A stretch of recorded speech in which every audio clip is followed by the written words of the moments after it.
Ngiyanibingelela nonke ngokuthula. Ezinsukwini ezedlule kulandela umhlangano namandla esibuya kuwona, saziswe ngokuqubuka kwegciwane elinobungozi kakhulu neselithathe imiphefumulo yabantu abalinganisela kwizinkulungwane eziyisishiyagalombili 8,000 emhlabeni wonke. Leli gciwane elibizwa nge-coronavirus liwuhlobo lomkhuhlane onamandla futhi othathelanayo. Izimpawu zalo zifuze lezo ezitholakala ngomkhuhlane ojwayelekile okufana nokukhwehlela, ukuthimula, umphimbo obuhlungu, ukucinana kwesifuba, ubuhlungu bekhanda kanye namazinga okushisa komzimba aphezulu. Ake sibuke nansi incazelo. Usuke wezwa ngesifo ekuthiwa yi-corona, COVID-19.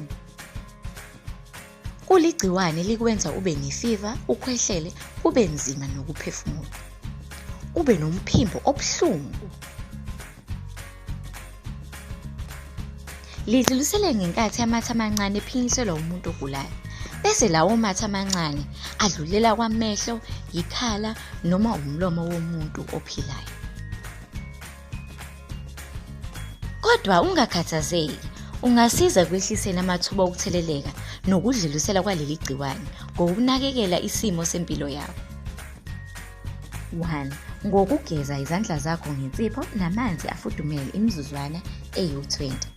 Ngemva kokudla, uma uphuma endlini yangasese, nanxa ufika ekhaya ngemva yokubuya ekhambeni, noma uthathe isikhathi ngosuku ukugeza izandla zakho, noma uqeda ukusebenzisa i-transport, uphinde uhlanze inqola yakho esitolo ngezindwangu ezimanzi noma insipho emanzi etholakala esitolo.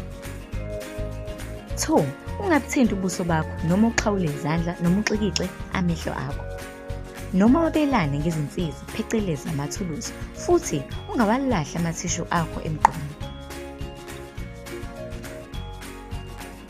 3. Mboza ukukhwehlela kwakho, qhelana kumuntu okhwehlelayo ngamamitha 2.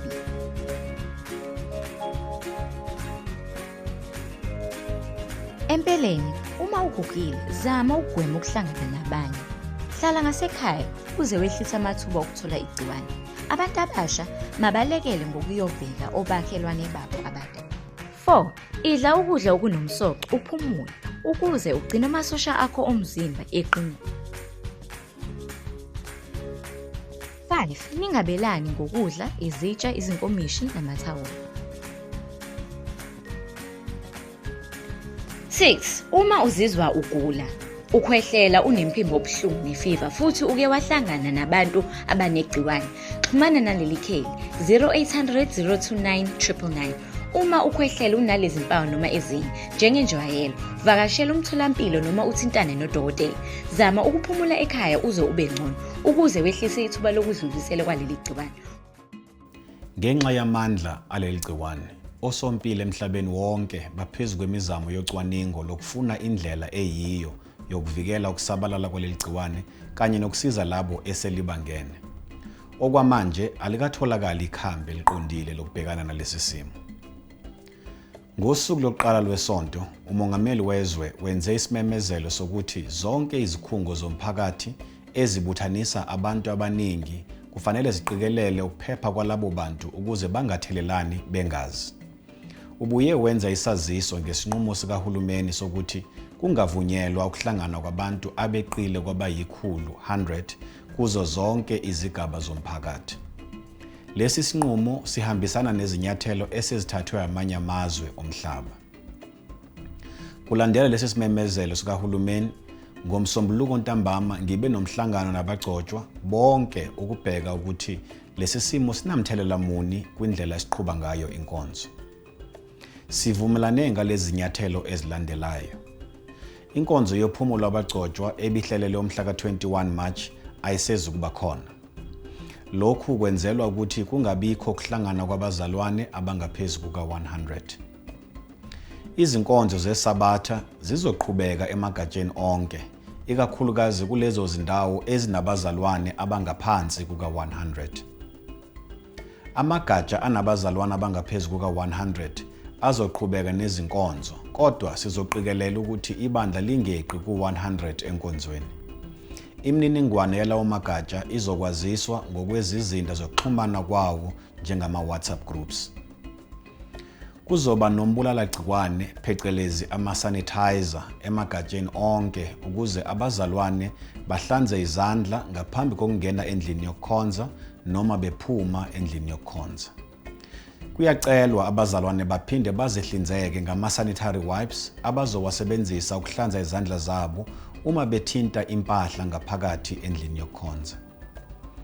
Ukusukela manje, akuvumelekile ukuxhawula noma ukwangana phakathi kwabazalwane okungase kudale ingozi yokuthelelana. Abazalwane mababingelelane ngokuphakamisa isandla kodwa bangathintani.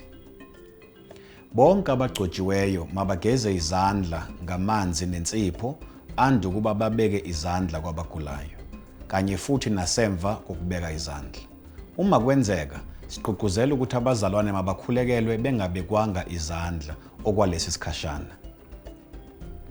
Abagcotshwa bazophuma nemininingwane egcwele mayelana nemigomo ephathelene nokumiswa kwabaprofeti uma kucelwa umoya oyingcwele, imigomo mayelana nokuvumisa kanye nokwamukeliswa kwephasika. Kuvumelekile ukuhambela abazalwane abagulayo emakhaya nasezibhedlela abagcotshiwe. Kodwa abagcotshiwe kufanele bageze izandla ngamanzi nensipho ande ukuba basondele kumzalwane abamhambele, babuye benze njalo futhi uma bephuma. Kusemqoka ukuqikelela ukuthi umzalwane abamhambele ekhaya akanalo igciwane le-corona.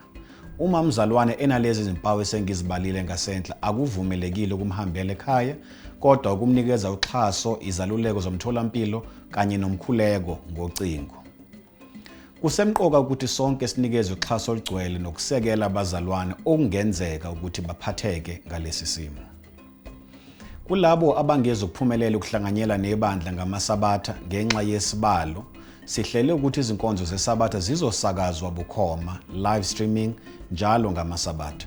Imininingwane mayelana nelink ye-live streaming izokwaziswa kuma-platforms ebandla aku-social media. Imininingwane mayelana nezinhlelo zika-June 17 kanye ne-Founders Cup zizokwaziswa maduzane uma sengibe nethuba lokuhlangana kanye nethimba elilungiselelayo. Siyazi ukuthi lesi simo siyisimo esibucayi kakhulu ezweni lonke esiqalayo ukufikela umhlaba ngalolu hlobo. Kungenzeka ukuthi abanye abazalwane okanye imindeni yethu babe novalo ngokwedlulele ngalesi simo. Nokho kusemqoka ukwehlisa umoya, sethemba ukuthi abezempilo benza konke okusemandleni ukunqanda ukuthi lesi simo singabhebhetheki. Umsebenzi wethu ukubambisana kanye nabo nokulandela imigomo yokuphepha abasinikeza yona kanye nokuthandaza nokunxusela izwe kuNkulunkulu. Kufanele sibuye futhi sinikeze uxhaso kubazalwane kanye nemfudumalo noma singabonani. Ngiyathemba sizobambisana ngokulekelelana kulesi sikhathi esikuso. Ukuthula makube kini nonke.